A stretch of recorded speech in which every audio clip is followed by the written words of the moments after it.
The scent of garlic and tomato sauce hung heavy in the air of Bella Rosa, mingling with the soft classical music playing from hidden speakers. My feet ached after 8 straight hours of carrying trays loaded with pasta and wine glasses. I tucked a loose strand of hair behind my ear, feeling it escape from the tight bun I'd secured at the start of my shift. 3 more tables to serve, then I could finally head home to my tiny apartment and soak my blistered feet. "Table 7 needs more bread," Marco, the head waiter, snapped as he brushed past me without making eye contact. It was always like that here. I was invisible unless something needed to be done. I grabbed a fresh basket and wove between the tables, smiling mechanically at patrons who barely glanced up from their conversations. The restaurant catered to Brooklyn's elite, people whose dinner bills exceeded my daily wages. I was background noise to them, part of the expensive ambiance they paid for. As I approached the corner table, the best in the house, reserved for special guests, I noticed an elderly woman sitting alone. She wore an elegant navy dress with a pearl necklace that caught the dim lighting. Her silver hair was perfectly styled, but her hands trembled slightly as she reached for her water glass. Something about her vulnerability among all this pretentious wealth struck a chord within me. "Would you like some fresh bread, ma'am?" I asked, setting the basket down carefully. She looked up with warm brown eyes that crinkled at the corners when she smiled. "Thank you, dear. What's your name?" "Sophie," I replied, surprised by the simple human acknowledgement. "I'm Maria," she said. "Would you mind—" She hesitated, opening her small beaded purse with shaking fingers. "I need to take my medication, but these old hands aren't cooperating today." Without hesitation, I set down my serving tray and moved closer. "Of course, let me help you." She pulled out a small pill organizer and pointed to the compartment marked for evening doses. I carefully opened it and placed 2 pills in her palm, then handed her the water glass. As she swallowed the medication, I noticed her breathing seemed labored. "Are you feeling all right, Ms. Maria? Can I get you anything else?"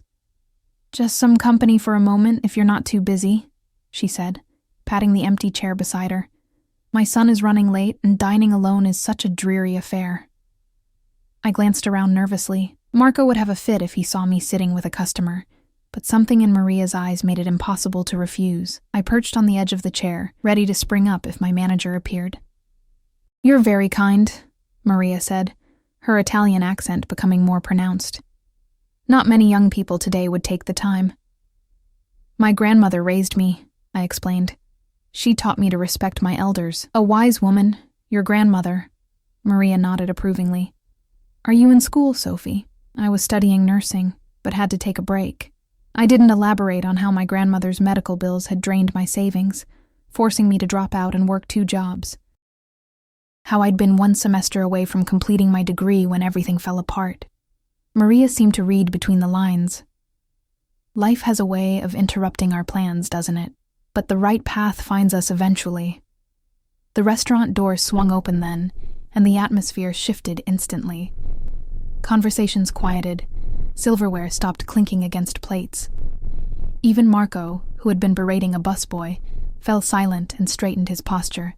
A tall man entered, flanked by 2 others who scanned the room with practiced precision. He wore a perfectly tailored charcoal suit that emphasized broad shoulders and a commanding presence.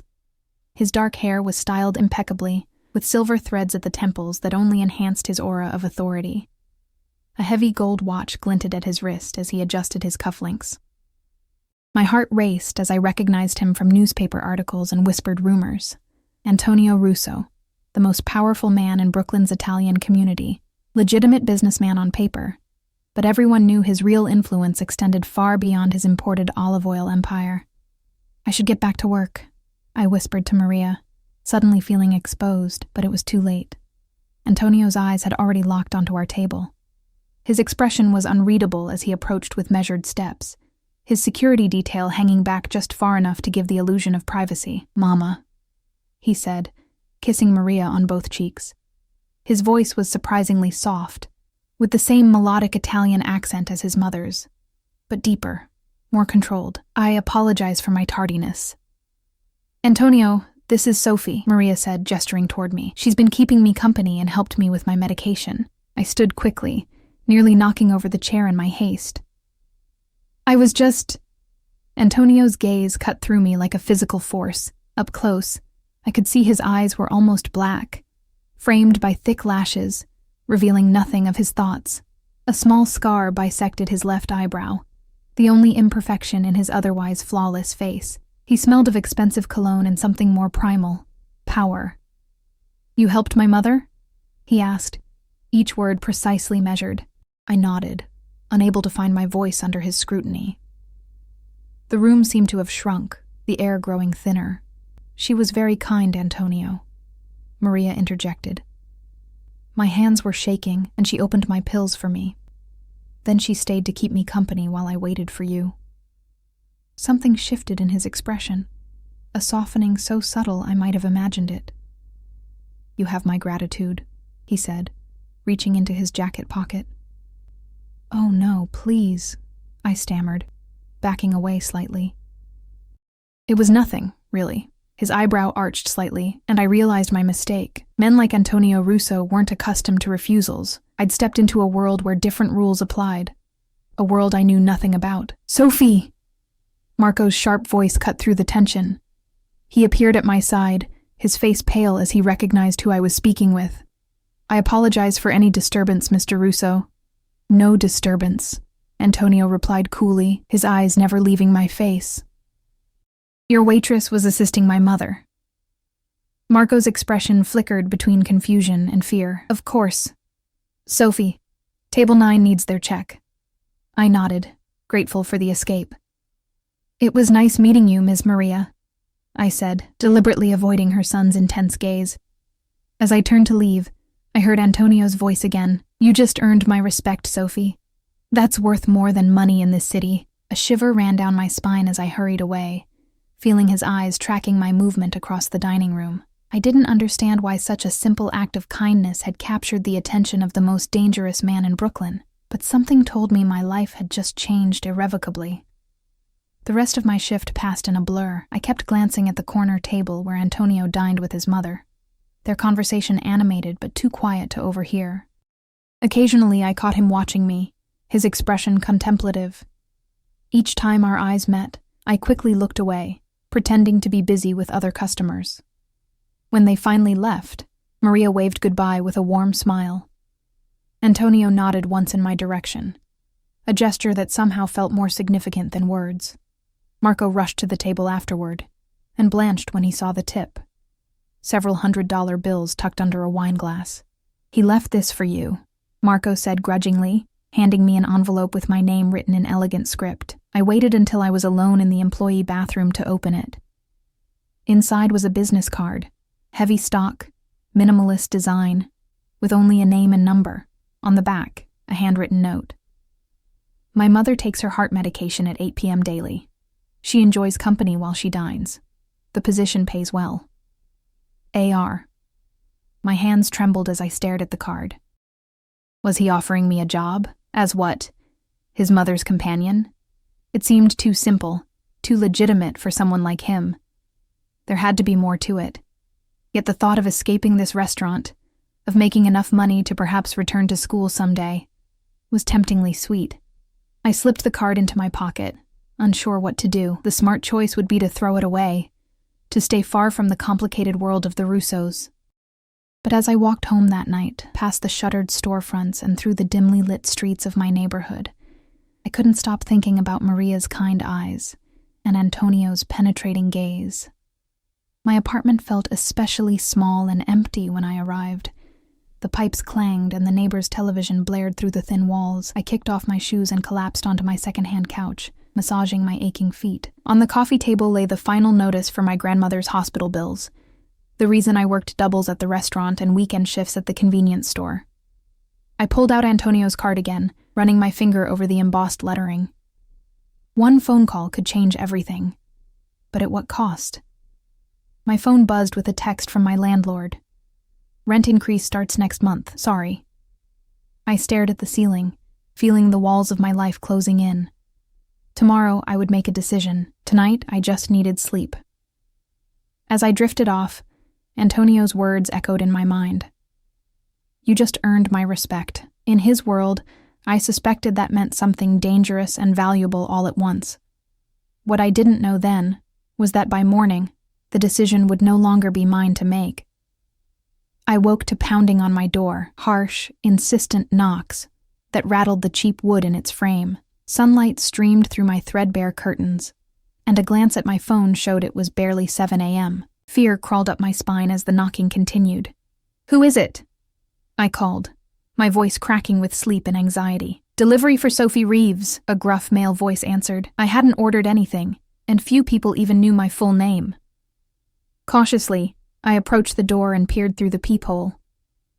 A tall man in a black suit stood outside, sunglasses hiding his eyes despite the early hour.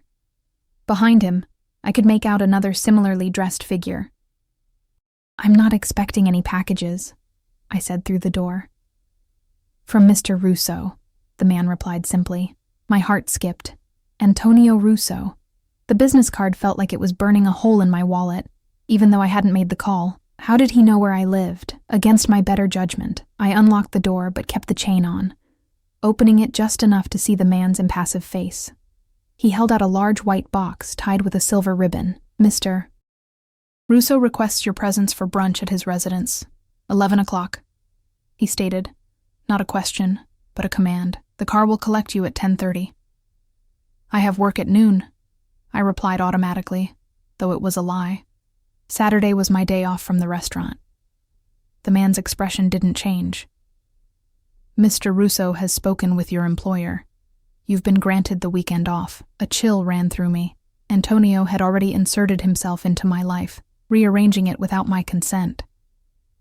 I wanted to refuse, to slam the door and pretend last night had never happened. But curiosity and something more dangerous, hope, kept me rooted to the spot. "What's in the box?" I asked. "Appropriate attire," he answered. "Will you be ready at 10:30, Miss Reeves?" The question hung in the air between us. I knew I was standing at a crossroads, that whatever I decided would irrevocably alter the course of my life. The sensible choice was clear. "Yes," I heard myself say. "I'll be ready."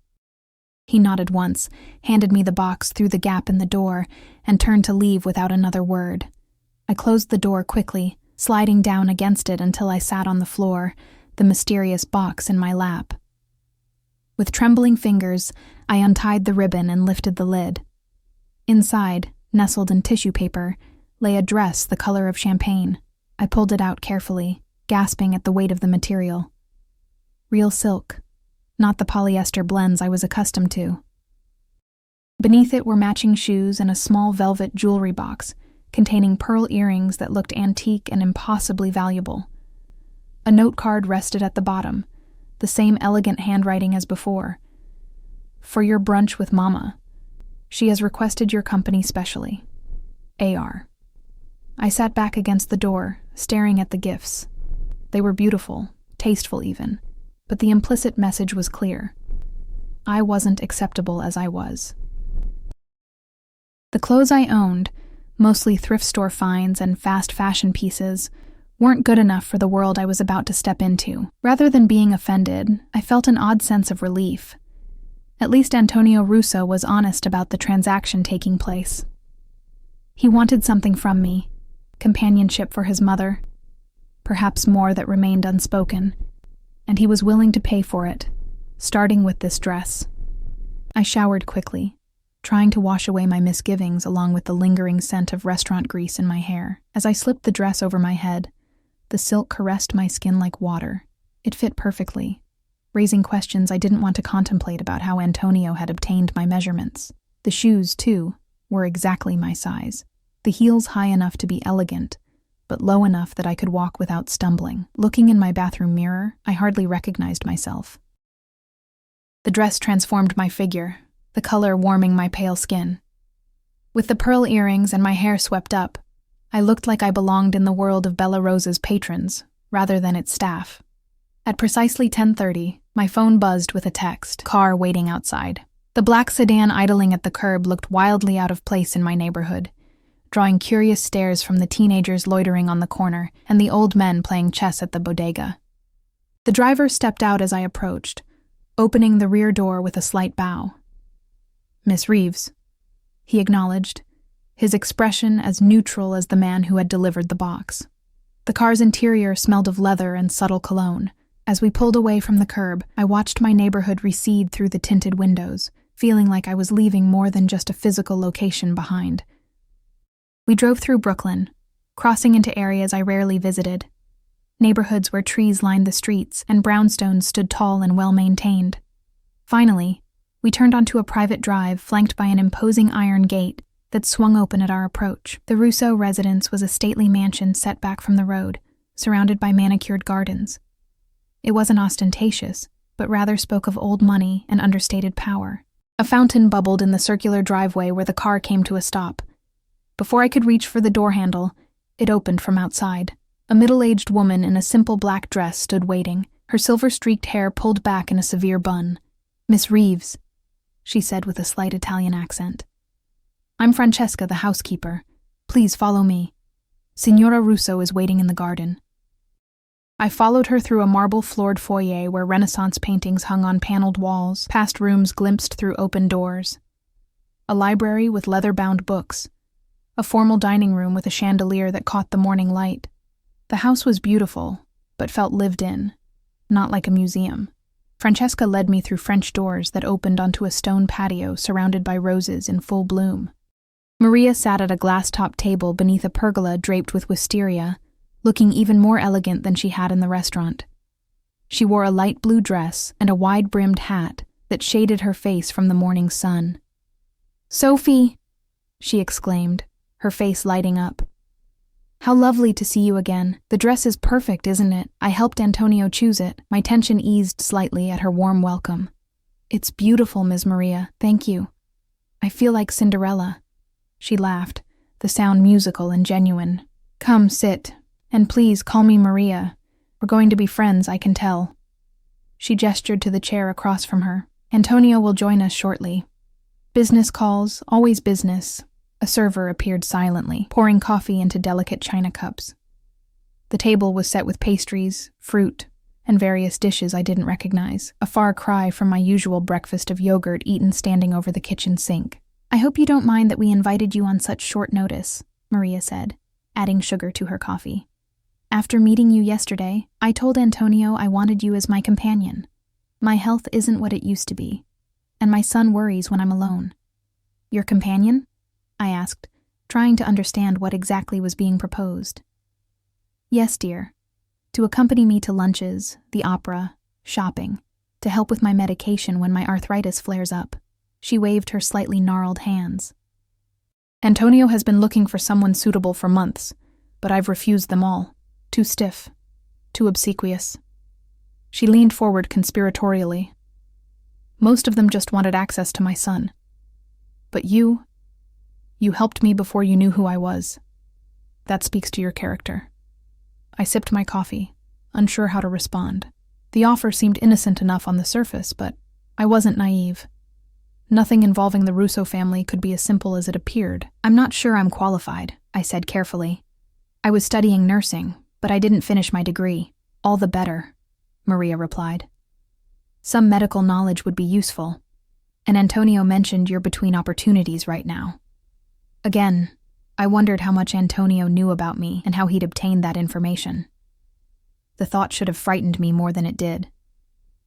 "The position includes a generous salary, of course," Maria continued. "And the guest house on the property, if you wish to live closer, or Antonio could arrange an apartment nearer to us, if you prefer independence." My coffee cup froze halfway to my lips. A salary that would allow me to live without roommates? To possibly return to school? It sounded too good to be true, which meant it probably was. "May I ask why me specifically?" "I'm sure there are professional nurses or companions with more experience." Maria's brown eyes, so like her son's but warmer, more expressive, studied me thoughtfully. "Experience isn't everything, Sophie. Trust is more valuable, especially in our family, and there's something about you, a strength beneath the vulnerability. Like a diamond hidden in coal." She reached across the table to pat my hand. "Besides, my intuition is never wrong. Is it, Antonio?" I startled, not having heard him approach.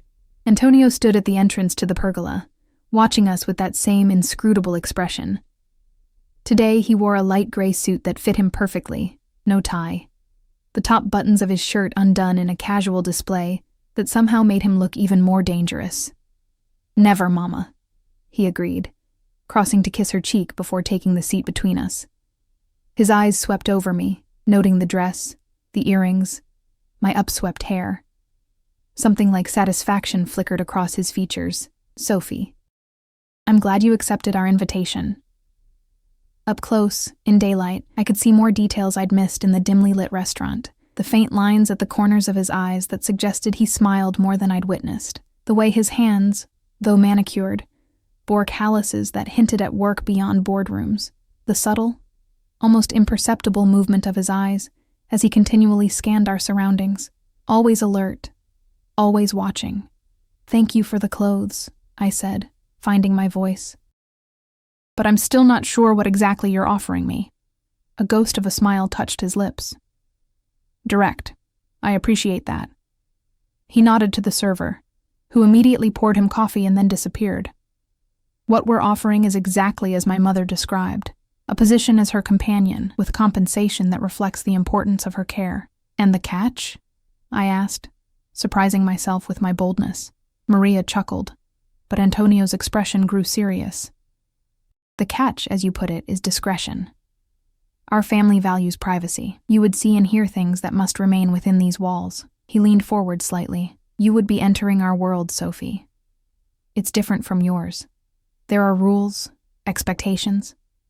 "What your son means," Maria interjected, "is that we live under scrutiny. The Russo name attracts attention, not all of it welcome." I understood what remained unsaid. The rumors about Antonio's business dealings, the whispered stories of rivals who disappeared, the way people at the restaurant had frozen when he walked in. "I should tell you," I said, my heart pounding. "I'm not comfortable with anything illegal." Antonio didn't flinch at my directness. If anything, that ghost of a smile returned. "I'm not asking you to do anything illegal, Sophie. I'm asking you to care for my mother, to be loyal to my family. The rest doesn't concern you." A heavy silence fell. In the distance, I could hear birds singing in the garden, oblivious to the tension beneath the wisteria. I knew I should walk away. This wasn't just a job offer, it was an induction into something I didn't fully understand. Yet the alternatives, returning to my cramped apartment, to mounting bills and dead-end jobs, seemed suddenly unbearable. "When would you want me to start?" I asked finally. Maria clapped her hands together in delight. "Excellent. How about a trial period? 1 week starting today. Stay the weekend here as our guest. Get to know our routines, our home. If you're uncomfortable after that, no hard feelings." I glanced at Antonio, whose expression had settled into something unreadable again. "Is that acceptable to you, Mr. Russo?" "Antonio," he corrected. "And yes, a trial period is sensible." He studied me for a moment longer. "I've already had your things brought from your apartment. Francesca will show you to the guest house after brunch." My mouth fell open. "You had my things brought here, before I agreed?" For the first time he smiled fully. A flash of perfect teeth that transformed his face but didn't quite reach his eyes. "I'm not accustomed to refusal, Sophie." The warning in those words was unmistakable. I had agreed to this arrangement, but I was beginning to understand that leaving it might not be so simple. As if sensing my unease, Maria reached over to squeeze my hand. "Don't mind my son's methods, dear. He's used to solving problems efficiently. But I promise you'll be happy here. The guest house is lovely, private but close enough if I need you." Antonio checked his watch. "I have calls to make. Mama, I leave Sophie in your capable hands." He stood, buttoning his jacket with a practiced motion. "Sophie, we'll speak more this evening." As he walked away, his phone already at his ear, Maria leaned toward me conspiratorially. "He likes you, you know. I can tell." "I don't think your son likes anyone, Maria," I replied, watching his retreating figure. She laughed softly. "Oh, you'd be surprised. Antonio sees much more than he reveals, just like his father." A shadow crossed her face at the mention of her husband, quickly replaced by her usual warmth. "Now, tell me more about your nursing studies." "I always wanted to be a nurse myself." As we chatted, I couldn't shake the feeling that I'd just signed a contract whose terms I didn't fully understand.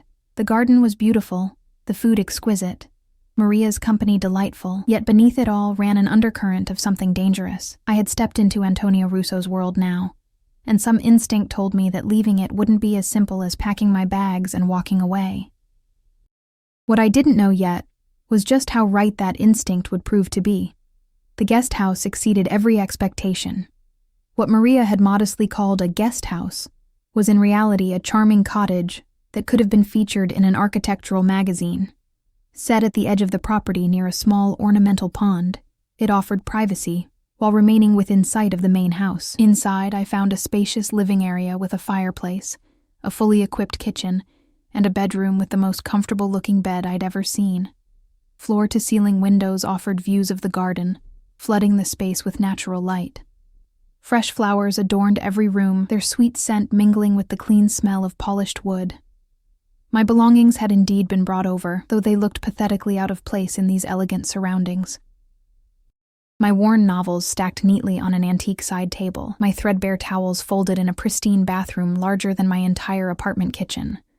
The contrast was jarring. "Is everything to your liking?" Francesca asked from the doorway, startling me. "It's beautiful," I admitted. "Too beautiful for me, honestly." Her expression softened slightly. "Signora Maria insisted on preparing it personally for you. She doesn't often take to people so quickly." "She's very kind," I said, running my fingers along the marble countertop. "Has she always had health problems?" Francesca's face closed immediately. "It's not my place to discuss the family's medical history." She handed me a small device that looked like a smartphone. "This is connected directly to the main house. Signora Maria's schedule is programmed in, along with her medication times. If she needs you, it will alert you immediately." I took the device, nodding as she explained its functions. It was sophisticated, far more than a simple pager system. It showed Maria's vital signs in real time, tracked her movement through the house, and contained detailed medical information. "This is extensive," I said, scrolling through the apps. "Does Maria know she's being monitored this closely?" Francesca's lips thinned. "Mr. Russo takes his mother's health very seriously. The system was installed after her collapse last year." This was the first I'd heard of a collapse. "What happened to her?" "Heart arrhythmia. She was alone for several hours before being found." Francesca checked her watch. "Signora will rest until dinner. Mr. Russo requests your presence in his study at 6. I'll come to escort you." With that, she left, closing the door behind her with a soft click. Alone, I explored my new temporary home more thoroughly.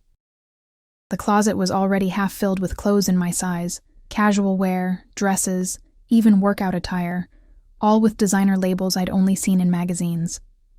The bathroom contained high-end cosmetics and toiletries. It was as if they'd anticipated my every need, which was both thoughtful and unsettling. I showered and changed into jeans and a simple blouse from my own clothes, a small act of independence. Then I curled up in a plush armchair by the window with one of my novels, trying to process the surreal turn my life had taken in just 24 hours. Outside, the manicured grounds stretched to a high stone wall, topped with discreet but unmistakable security measures. Beyond it, I could just make out the rooftops of neighboring estates. The property was a beautiful cage, I realized, designed to keep threats out, but perhaps also to keep its occupants in.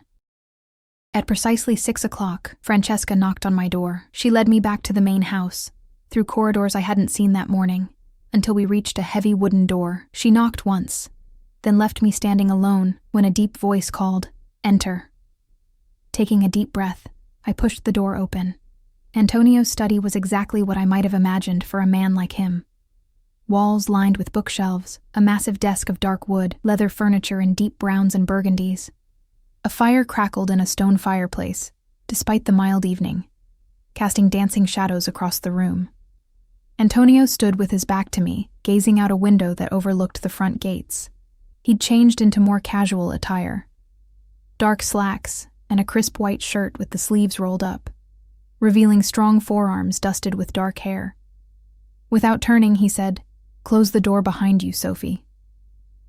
I did as instructed, the latch clicking with what seemed like excessive finality. Antonio turned then, his dark eyes assessing me. If he noticed I wasn't wearing any of the new clothes provided, he gave no indication. "Please sit," he said, gesturing to a leather chair across from his desk. He remained standing, a power move I recognized from my brief time in corporate offices before dropping out of school. "I hope the accommodations are satisfactory." "They're far more than satisfactory," I replied honestly. "The guest house is beautiful." He nodded, as if my approval was expected but irrelevant. "I want to be clear about my expectations, Sophie. My mother is everything to me. Her comfort and safety are my highest priorities." "I understand that," I said. "But I'm still not clear on exactly what my role entails." Antonio moved to a cabinet, withdrawing a crystal decanter. "Drink?" he offered. I shook my head. "No, thank you." He poured himself a finger of amber liquid, swirling it gently before taking a sip. "Your role is simple. Be my mother's companion. Ensure she takes her medications. Accompany her to social engagements. Keep her company when I'm unable to." He set his glass down. "You'll have access to a car and a credit card for expenses. Your salary will be deposited weekly, $10,000. I nearly choked. $10,000? Weekly? A flicker of amusement crossed his face. "Is that insufficient?" It's more than I made in 6 months at the restaurant," I stammered. "Then we're in agreement." He walked around the desk, leaning against it just a few feet from where I sat. The proximity was intimidating. Up close, I could see a faint shadow of stubble along his jaw, smell the subtle cologne that clung to his skin. "There are conditions, of course." "Of course," I echoed, trying to maintain my composure. "Absolute loyalty, discretion. My mother's business is family business, and family business is private." His voice hardened slightly. "You will have access to our home, our conversations. You'll meet our associates. What you see and hear remains confidential." I nodded slowly. "I understand confidentiality. It was part of my nursing training. This goes beyond professional ethics, Sophie." He leaned forward slightly. "You're entering a circle of trust. Breaking that trust would have consequences." The threat was veiled but unmistakable. I sat straighter, refusing to be intimidated despite my racing heart. "I don't respond well to threats, Mr. Russo." To my surprise, he smiled, a genuine expression that transformed his face. "Antonio," he corrected again. "And that wasn't a threat. It was information. I believe in clear communication." "Then let me be equally clear," I said, finding courage I didn't know I possessed. "I'll care for your mother to the best of my abilities. I'll respect your family's privacy. But I won't be involved in anything illegal, and I won't be treated like property." I expected anger at my directness. Instead, Antonio looked pleased. He returned to his seat behind the desk, studying me with newfound interest. "You're not what I expected," he said finally. "What did you expect? Someone who would accept the arrangement without question, who would be overwhelmed by the money, the lifestyle." He picked up his drink again. "Most people are easily bought, Sophie. Perhaps you've been surrounding yourself with the wrong people." His laugh was unexpected, short and genuine. "Perhaps I have." He pressed a button on his desk. "Francesca will show you back to the guest house. Dinner is at 8 in the main dining room. Wear something from the new collection." It was clearly a dismissal. I stood, turning to leave, but paused at the door. Why me, really? There must be hundreds of qualified nurses or companions who would jump at this opportunity. Antonio was silent for so long I thought he might not answer. Finally, he said, "When I saw you with my mother, you treated her with genuine kindness. Not because of who she is or what she could offer you, but because it's your nature." His expression darkened. "That's rare in my experience." Before I could respond, the door opened and Francesca appeared. Our conversation was over. Back at the guest house, I found myself standing in front of the closet, staring at the new clothes. Antonio's instruction to wear something from the new collection felt like a test. Part of me wanted to defy him, to appear at dinner in my own clothes again. But another part, the practical part, recognized that antagonizing my new employer over something so trivial was foolish. I selected a simple black dress that looked the least ostentatious. As I slipped it on, the fine fabric settled against my skin like a whisper. The matching shoes pinched slightly, but I'd endured worse during long shifts at the restaurant. Francesca arrived promptly at 8 to escort me to dinner. The main dining room was smaller and more intimate than I'd expected, with a table set for just 3. Maria was already seated, wearing a flowing caftan in vibrant blues and greens that brightened her complexion. "Sophie, that dress is perfect on you," she exclaimed as I entered. "Isn't she lovely, Antonio?" Antonio, who had risen at my entrance, merely nodded. He held out a chair for me, his fingers brushing my shoulder lightly as I sat. The casual touch sent an unexpected shiver down my spine. Dinner was a surprisingly relaxed affair. Maria dominated the conversation, telling stories about her childhood in Sicily, her migration to America as a young bride, the early days of the family business. Antonio spoke little but watched his mother with obvious affection, occasionally interjecting to correct a detail or prompt another story. I found myself genuinely enjoying Maria's company. She was witty, perceptive, and had a gift for storytelling that made even mundane events sound fascinating. In another life, she might have been a writer or actress instead of the wife and mother of powerful men. "Sophie, Antonio tells me you were studying nursing," Maria said, as servers cleared the main course. "Why did you stop?" I hesitated, glancing at Antonio, whose attention was now fully focused on me. "My grandmother got sick, pancreatic cancer, the medical bills." I trailed off, not wanting to revisit the painful memory of watching my grandmother's savings disappear, followed by my own. Maria reached across the table to squeeze my hand. "I'm sorry, dear. Is she passed away last year," I said softly. "And the bills remain," Antonio stated rather than asked. I nodded, uncomfortable with the direction of the conversation. "They're being managed." Antonio exchanged a look with his mother that I couldn't interpret. "We'll discuss that tomorrow," he said, in a tone that brooked no argument. After dessert, a tiramisu so delicious I had to restrain myself from groaning with pleasure, Maria announced she was tired. "Sophie, would you help me to my room? I'm feeling a bit unsteady tonight." "Of course," I agreed, rising immediately. "I'll join you shortly, Mama," Antonio said, kissing her cheek. "I have some calls to make first." I offered Maria my arm, noticing that she did indeed seem more fatigued than she had that morning. Her steps were slower, her breathing slightly labored as we climbed the grand staircase to the second floor. Her suite was a testament to elegant comfort. A sitting room in soft blues and creams led to a bedroom with a 4-poster bed and antique furniture. A nurse's station had been discreetly incorporated into the decor, complete with medical equipment and a locked medication cabinet. "The code is my birthday," Maria said, seeing me eye the cabinet. "August 15th, 1945, 8:15:45. I helped her into a comfortable chair while I checked the medication schedule on my device. "You're due for your heart medication in about 20 minutes, I noted. "Yes, and I'll need the blood pressure pill as well tonight. My pressure always rises when Antonio has business associates visiting tomorrow," she sighed, slipping off her shoes with evident relief. I paused in the act of measuring her medication. "Business associates are coming here? Tomorrow?" Maria waved a dismissive hand. "Just a small gathering. Nothing for you to worry about. You'll stay with me in the garden room while they meet." Something in her tone made me suspect these weren't ordinary businessmen coming to discuss olive oil imports. I said nothing, focusing on preparing her medications instead. After Maria had taken her pills and I'd helped her into bed, I lingered by her bedside, oddly reluctant to leave her alone. "Is there anything else you need before I go?" She smiled up at me, suddenly looking very small against the plush pillows. "You're a good girl, Sophie. Antonio was right about you." "What do you mean?" "He's been watching you for weeks," she said, her voice growing sleepy. "Ever since you started at the restaurant. He said you had... what was it? A quiet dignity despite your circumstances." She yawned. "My son notices everything." A chill ran through me. Weeks?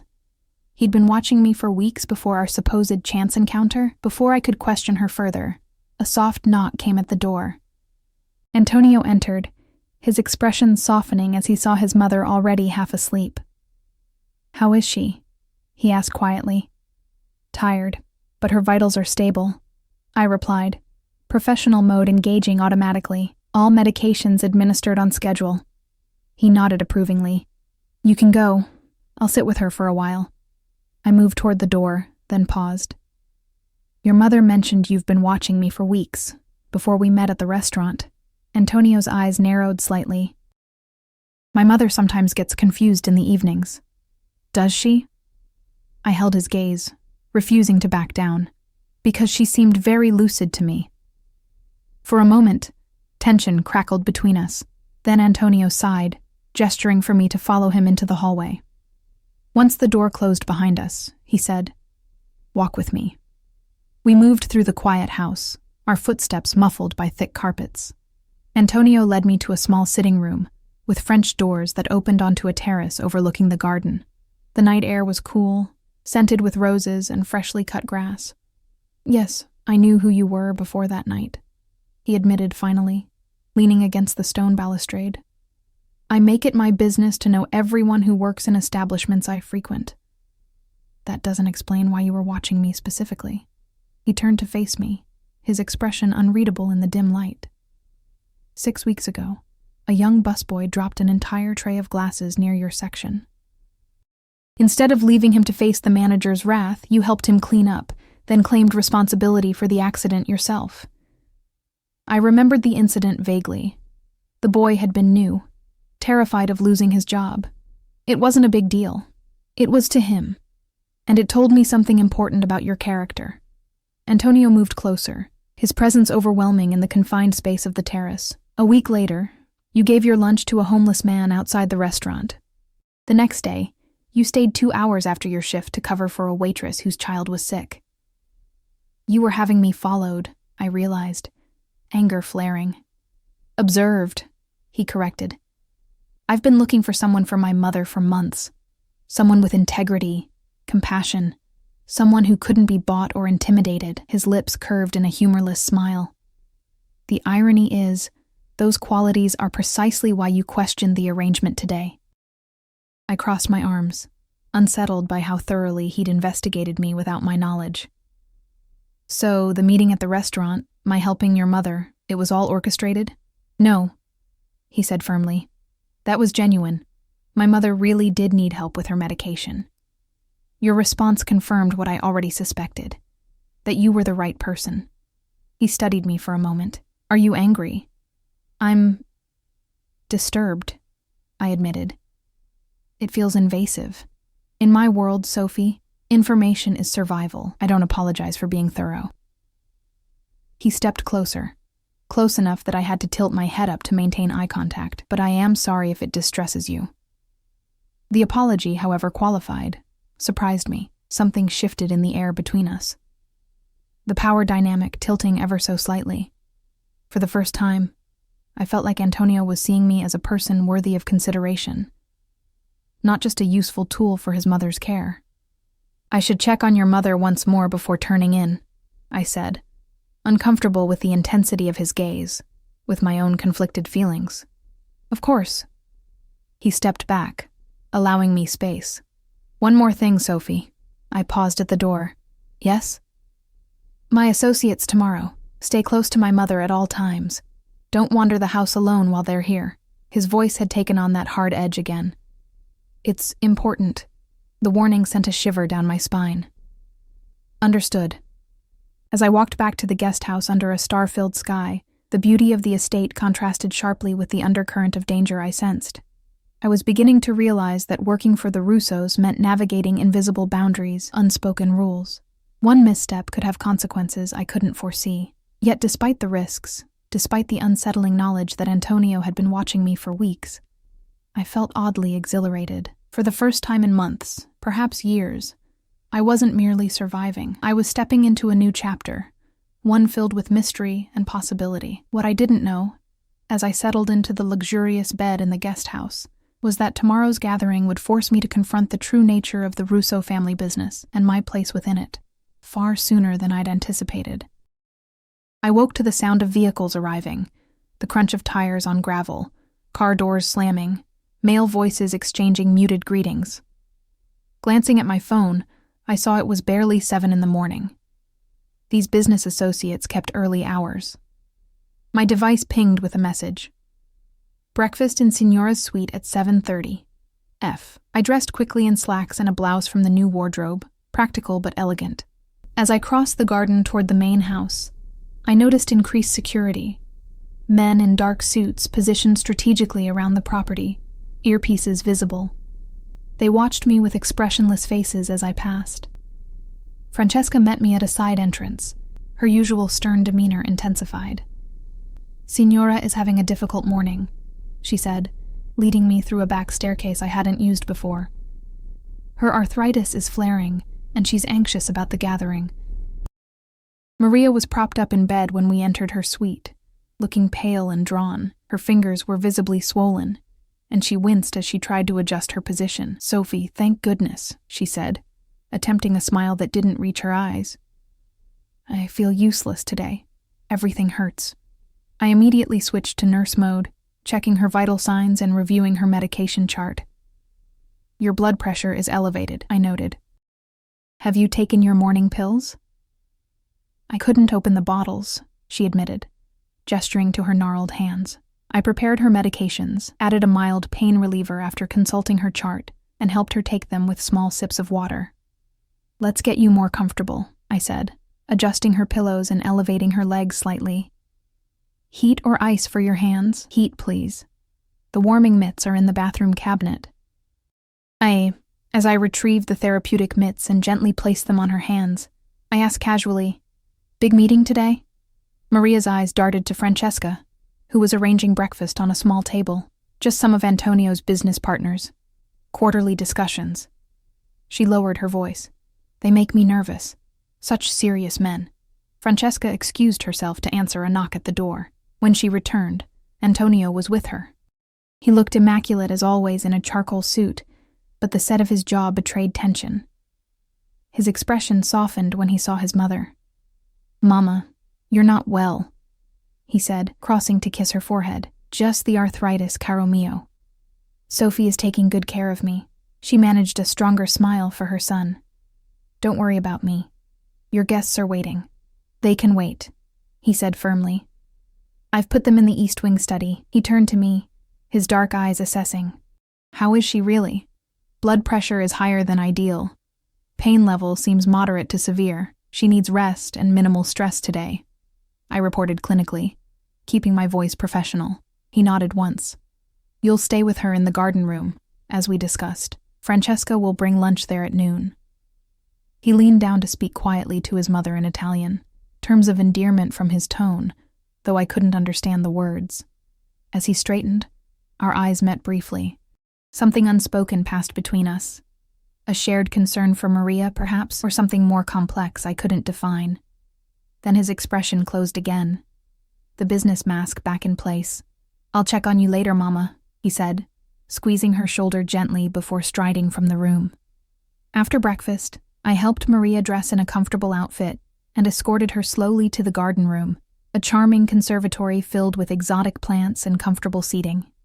Floor-to-ceiling windows offered views of the rose garden, while providing complete privacy from the main house. "This is my sanctuary," Maria explained as she settled into a cushioned wicker chair. "Antonio had it built for me 5 years ago, after his father died. He said I needed a place filled with life and beauty." I arranged a throw blanket over her legs and set up a small table with her medications, water, and a book she'd been reading.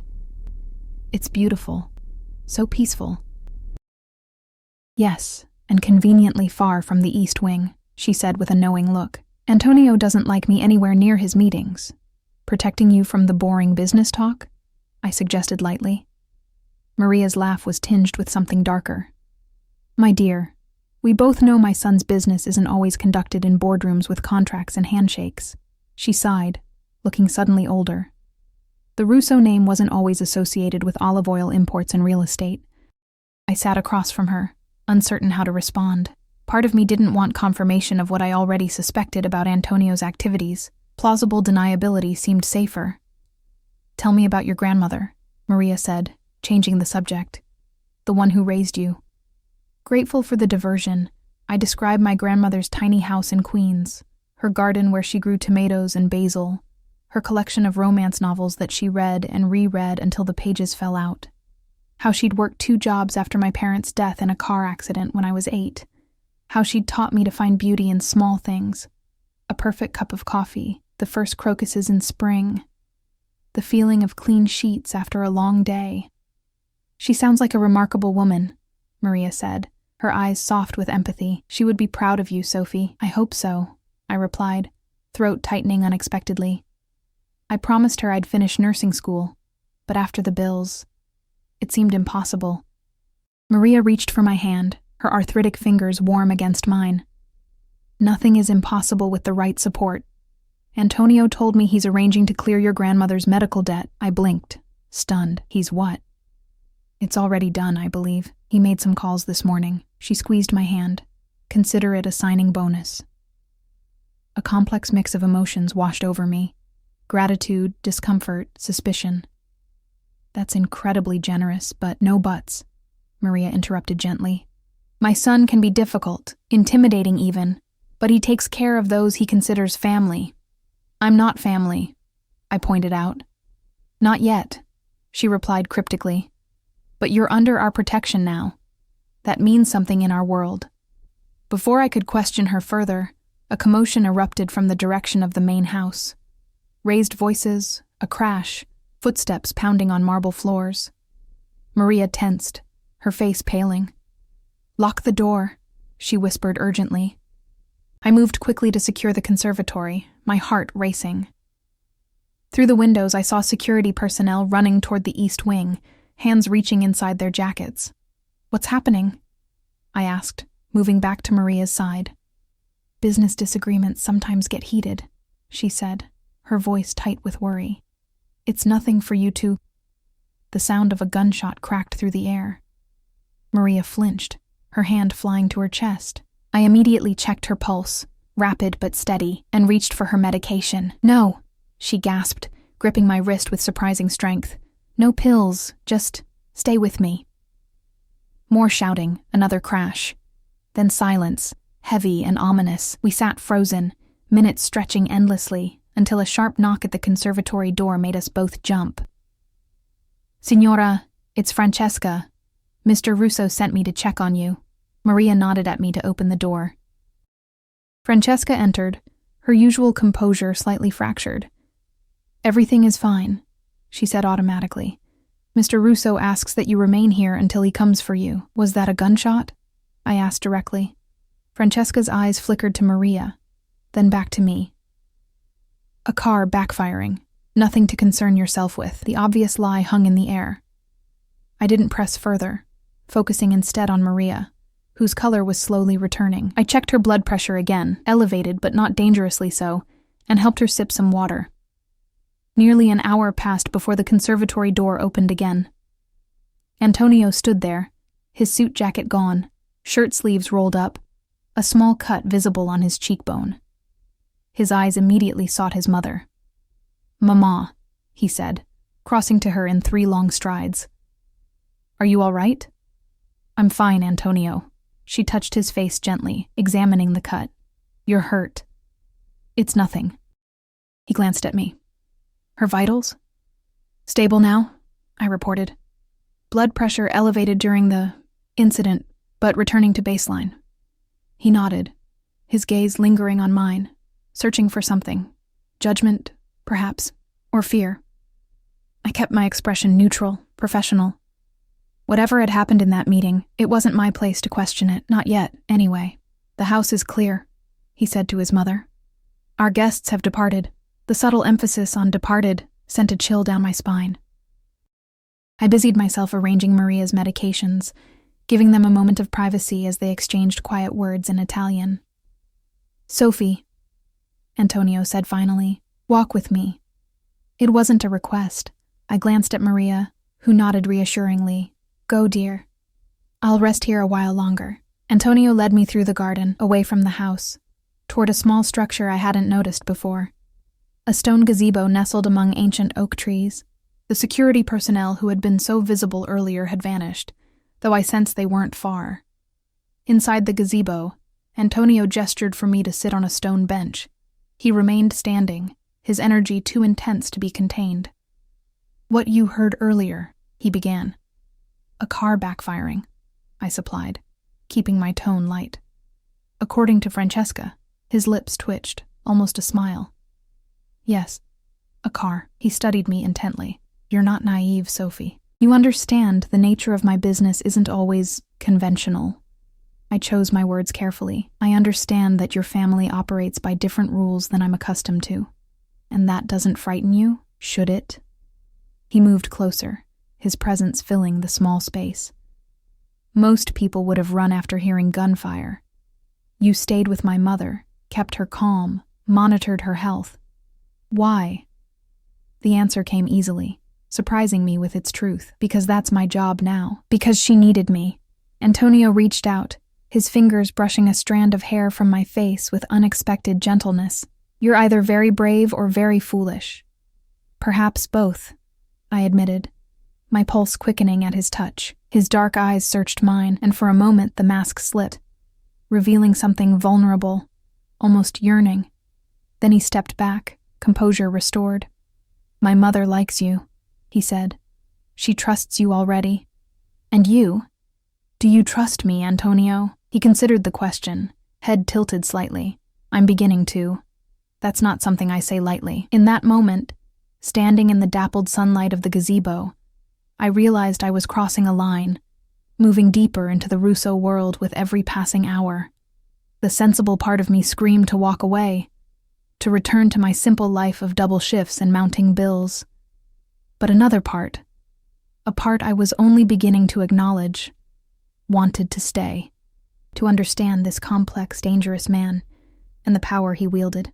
The trial period still stands, Antonio said, misreading my silence. If you want to leave after witnessing today's disagreement, no one will stop you. It was an exit offered, a chance to escape. Instead, I found myself asking, will your mother be safe if I go? Something like respect flickered in his eyes. Your concern is for her, not yourself.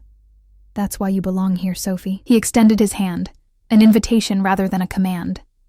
After only a moment's hesitation, I took it, his fingers warm and strong around mine. With that simple gesture, I knew I'd made my choice. For better or worse, I was now part of the Russo family's orbit.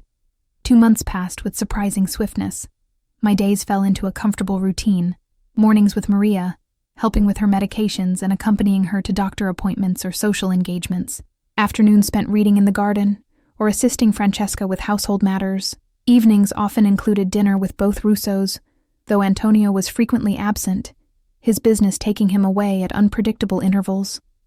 The guest house had become home, my few belongings now supplemented with gifts from Maria, art books, potted orchids, cashmere throws that felt like clouds against my skin. My grandmother's medical debts had been quietly erased, the collection notices ceasing as if by magic. And true to his word, Antonio had arranged for a private tutor to help me complete my nursing degree, the lessons scheduled around Maria's needs. I rarely thought about my old apartment, my former life. This new existence, luxurious and strange as it was, had become normal with alarming speed. What hadn't become normal was my growing awareness of Antonio, the way my pulse quickened when he entered a room, the electricity that sparked between us during our increasingly frequent conversations, the lingering glances I pretended not to notice. There was an unspoken tension building, a gravitational pull I struggled to resist. Tonight, Maria had retired early with a migraine, leaving me alone in the garden room with a novel I couldn't focus on. The house felt unusually quiet. No security personnel visible, no hushed conversations behind closed doors. I'd grown accustomed to the constant, subtle reminders of Antonio's other life, the life he kept carefully separated from his mother's peaceful existence. A soft knock at the door pulled me from my thoughts. Antonio stood there, more casual than I'd ever seen him, in dark jeans and a simple black sweater, a bottle of wine in one hand, 2 glasses in the other. I thought you might like some company, he said, hesitating at the threshold as if uncertain of his welcome, a first in our acquaintance. Please, I said, gesturing to the chair opposite mine. How's Maria? Sleeping. The medication you gave her helped. He poured 2 glasses of deep red wine, handing one to me. You've been good for her. Better than I hoped. I took a sip, the rich flavors blooming on my tongue. I've grown to care for her very much. She thinks of you as the daughter she never had, he said, watching me over the rim of his glass. She talks about you constantly when you're not around. And what about you, Antonio? I asked, emboldened by the wine and the intimate setting. What do you think of me? His eyes darkened, and he set his glass down carefully. I think you're the most intriguing woman I've ever met. I think you've brought light into this house that has been missing for years. He leaned forward slightly. I think you're dangerous to me in ways you don't understand. The raw honesty of his answer caught me off guard. Dangerous? I'm just a waitress who helps your mother take her pills. No, he said firmly. You were never just anything, Sophie. From the first moment I saw you, truly saw you, I knew you would complicate my life. He stood abruptly, moving to the windows that overlooked the nighttime garden. I told myself I was bringing you here for my mother. That was only partly true. My heart pounded as I rose to join him at the window. What was the rest of the truth? He turned to face me, close enough that I could feel the heat radiating from his body. I wanted you close. I wanted to understand what makes you different from everyone else in my world. His hand rose to my face, fingers tracing the curve of my cheek with exquisite gentleness. Everyone in my life fears me, respects me, wants something from me, but not you. You look at me and see a man, not a position or a name or a threat. I see all of it, I admitted, leaning slightly into his touch. The businessman, the son, the other roles you play. I just don't let any single aspect define you. His thumb brushed my lower lip, sending electricity coursing through me. And that's precisely why you're dangerous. You see too clearly. What happened next seemed inevitable. His lips meeting mine, tentative at first, then with growing urgency as I responded. His arms encircled me, strong and secure, drawing me against the solid warmth of his chest. I wound my fingers through his hair, softer than I'd imagined, as the kiss deepened.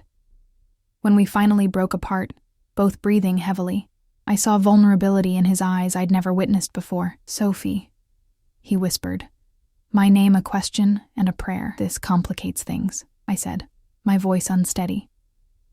A rueful smile touched his lips. Everything about you has complicated things from the beginning. His phone buzzed in his pocket, breaking the moment. He checked it, his expression immediately shifting to the mask I recognized. Business Antonio replacing the man who had just kissed me with such tenderness. I have to go, he said, regret evident in his tone. A situation requires my attention. Of course, I replied, stepping back, creating necessary distance between us. I understand. He caught my hand, bringing it to his lips. We'll continue this conversation tomorrow.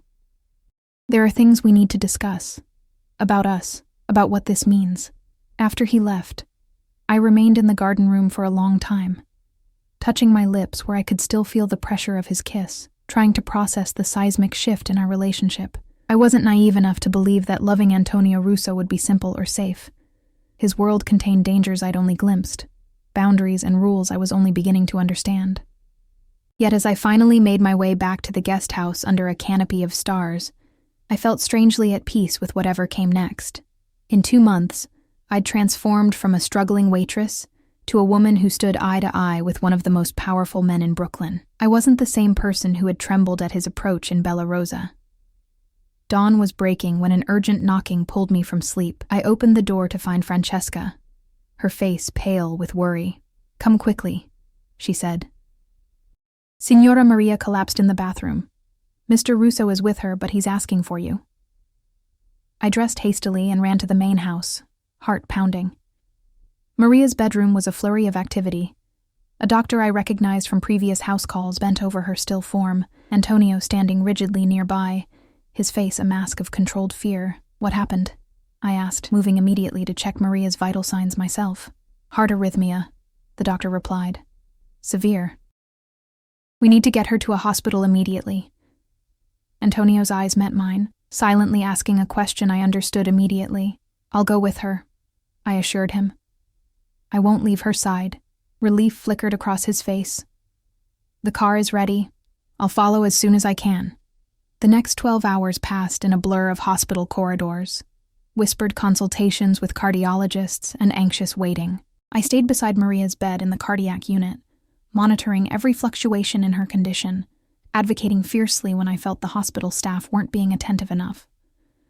My partial nursing training proved invaluable as I interpreted medical jargon and treatment plans. Antonio arrived mid-morning, having apparently cleared his schedule indefinitely. He moved through the hospital with the same commanding presence he exhibited everywhere, but I could see the worry etching lines around his eyes, the fear he concealed from everyone but me. "The doctors say she's stabilizing," I told him quietly as we stood in the hallway outside Maria's room. "The new medication is helping regulate her heartbeat. They want to keep her for a few days for observation." He nodded, rubbing a hand over his face, a rare gesture of fatigue. "You look exhausted," he noted, studying me. "You've been here all night. Go home, get some rest." "I promised I wouldn't leave her," I reminded him. A ghost of a smile touched his lips.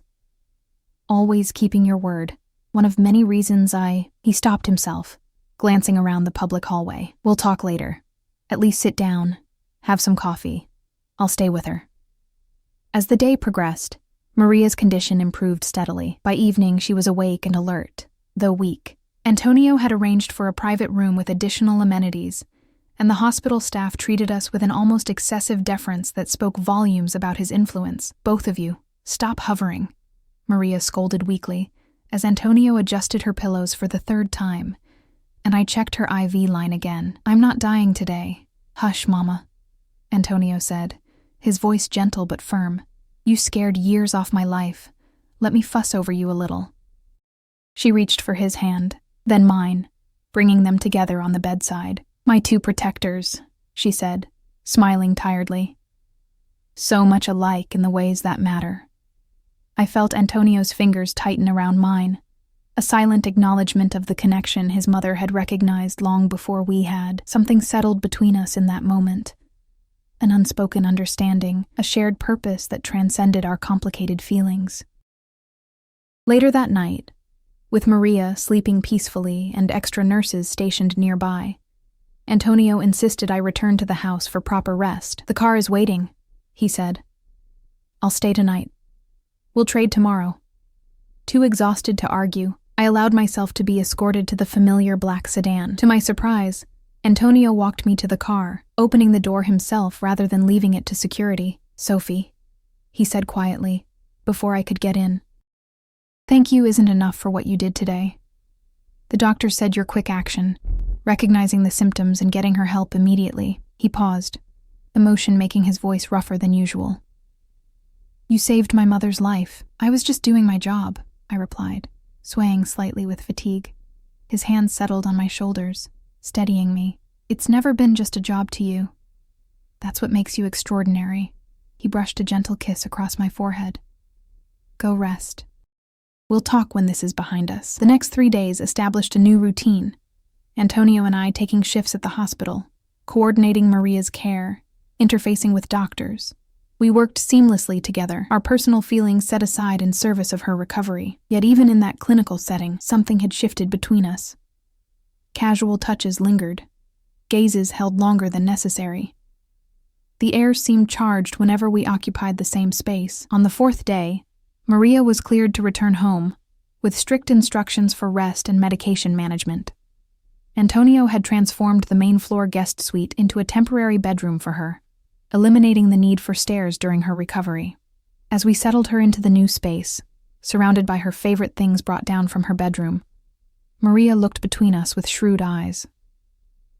"Well," she said, "at least something good came from my old heart acting up." "Mama," Antonio warned, but she waved him off. "I'm not blind, caro mio. I see how you look at each other when you think I'm not watching." She reached for my hand. "Sophie, you were meant to be part of this family. I knew it the moment you helped me with my pills that night." I blushed, glancing at Antonio, who was watching his mother with a mixture of exasperation and affection. "Maria, you need to rest, not play matchmaker."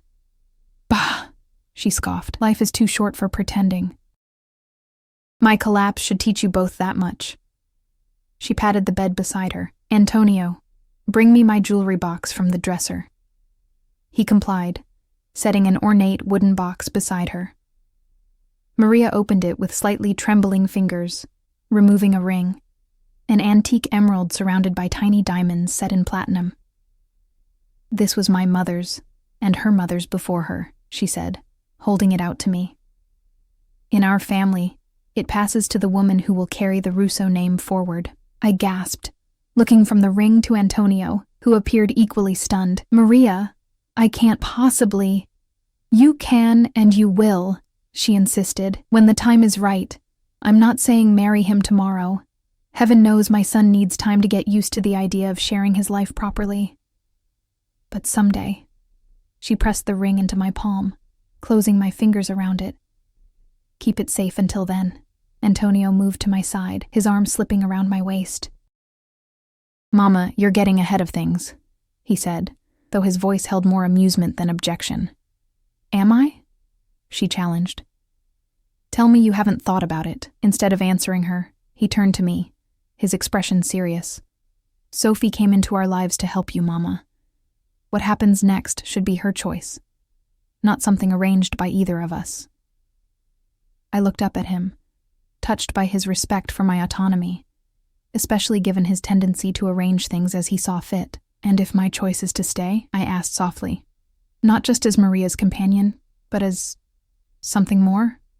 His eyes darkened with emotion. "Then I would be the most fortunate man in New York." Maria clapped her hands delightedly. "There, it's settled. Now both of you leave me to rest. I'm suddenly feeling much better." We exited her room together, both laughing softly at her transparent matchmaking. In the hallway, Antonio drew me into his arms, his expression growing serious. "She may be pushing, but her instincts are rarely wrong," he said, brushing a strand of hair from my face. "These past months, watching you care for her, seeing your strength and compassion, I've fallen in love with you, Sophie. I didn't plan to, tried to fight it even, but there it is." My heart soared at his words, yet practicality made me hesitate. "Your world is complicated, Antonio. Dangerous, even. Are you sure you want me in it completely?"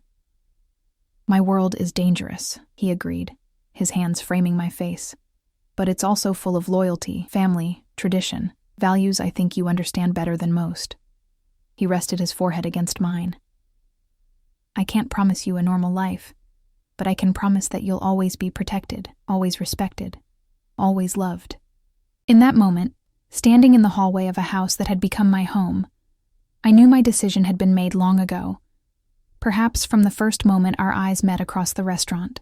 My life had changed irrevocably, the night I helped an elderly woman take her pills, never suspecting she would become like a mother to me, or that her son would claim my heart. "I love you too," I whispered against his lips. "Whatever comes next, we'll face it together."